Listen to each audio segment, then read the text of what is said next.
you do your best to make sure that doesn't happen again. But at the end of the day, things like that can happen again, and you don't sit there and whine about it. You get up the next day and you move forward. You're really in a tough spot when I ask you this next question because you got a Brazilian fighting a guy that you refer to as a punk kid.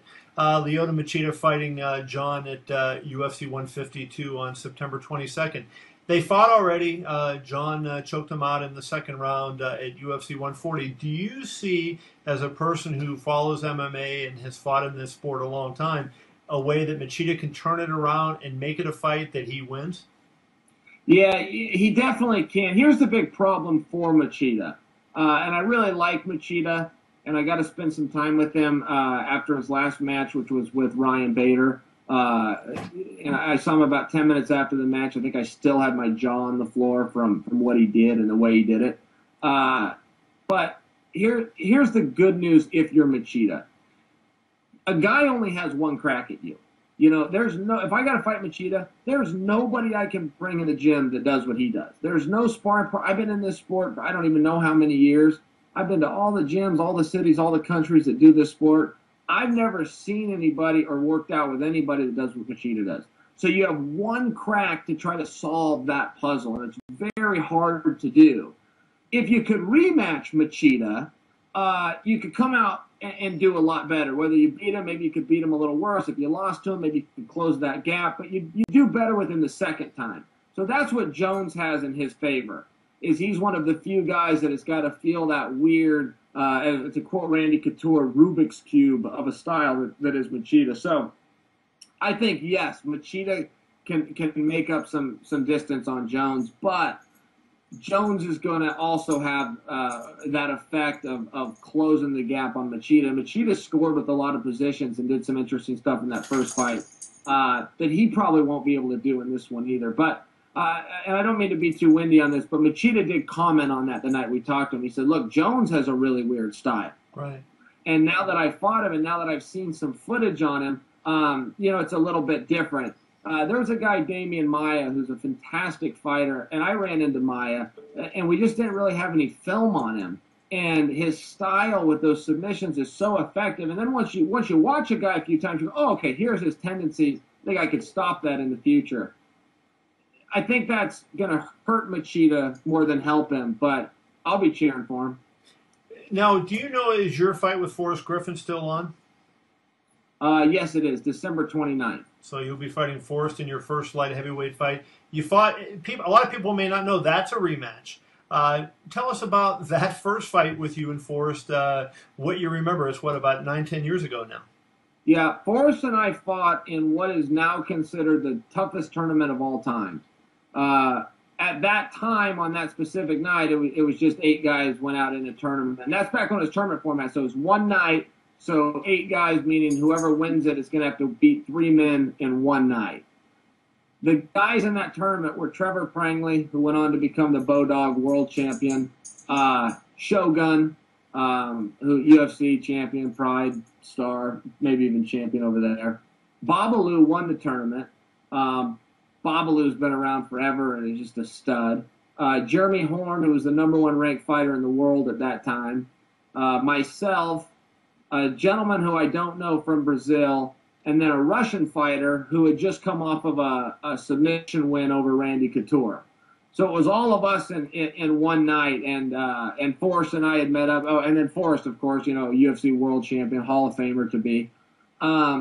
So it's just a really neat tournament looking back, and I didn't know Forrest, he didn't know me. It was just one of those deals. And as far as the match goes, I can't recollect it too much, and I think a lot of that is just because I've forced it out of my memory. But that was it. And it's always bothered me. That one specific match has always bothered me. In fact, I had a conversation with someone about 3 weeks ago, 2 weeks before I found out I was fighting Forrest. They said, hey, if you could rematch anyone, who would it be? And I think they all thought I'd say Anderson, or I'd say, somebody from the UFC. And I said, you know what? I fought Forrest Griffin one time, and that match has always bothered me for reasons I've never disclosed. And there, but there's some stuff going on. I thought, that match never should have gone that way. And now he's my friend. So I don't know if you've ever fought your friend, and most people do at some point bicker with their friends or physically ends up physical. You never want to lose to your friend. So now I've lost, and I got to see him all the time, and he's always had this over me. So I'm looking forward to getting that back. And just to go into that fight a little wee bit, you're a guy that's made dramatic improvement in the last couple of years in your game. Forrest hasn't seemed to be all that motivated to fight. Certainly, his fight against Shogun Rua, he was not. And even with Tito Ortiz, Dana made the comment that it looked like two old men out there.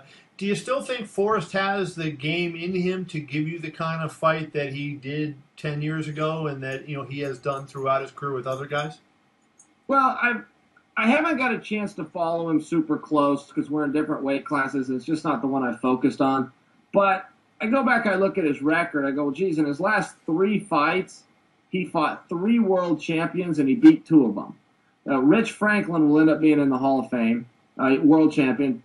Forrest ran through him, wasn't all that competitive. He lost the Shogun fight, and then he got through Tito pretty good job there too. Fight of the night performance, and Tito's a Hall of Famer, former world champion. So to say he's had better fights, man, maybe you'd have to ask him. It depends on how he feels. We can't see that on video. You'd have to ask the guy. But I look at his record and go, hey, you beat 2 world champions in the last year. It's pretty good.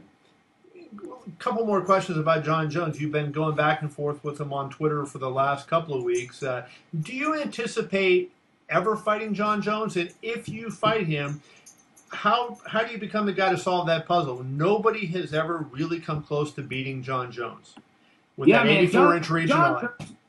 Jon Jones is a fantastic talent. He truly is. And he doesn't work all that hard. He's not the guy that's scratch and clawed.